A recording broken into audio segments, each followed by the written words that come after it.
16,500 2 ఎకరాల 30 గుంటలు నా పేరు మీద. అబద్ధం ఏముంది?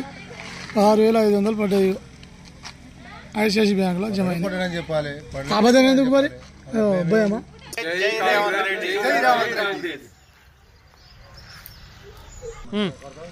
16,500 2 ఎకరాల 30 గుంటలు నా పేరు మీద. అబద్ధం ఏముంది? 16,500 పడ్డాయి ఐసిఐసి బ్యాంకులో జమ అయింది. చెప్పాలి అబద్ధం ఎందుకు మరి? భయమా?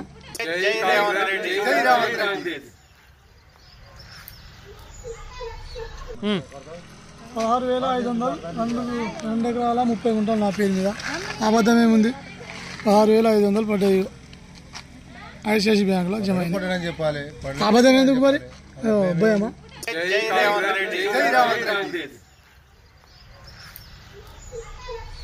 ప్రపంచంలో ఏ మూల ఏ క్షణం ఏం జరుగుతుందో వేగంగా తెలుసుకోవడానికి తొలి వెలుగు వాట్సాప్ ఛానల్ని ఫాలో చేయండి.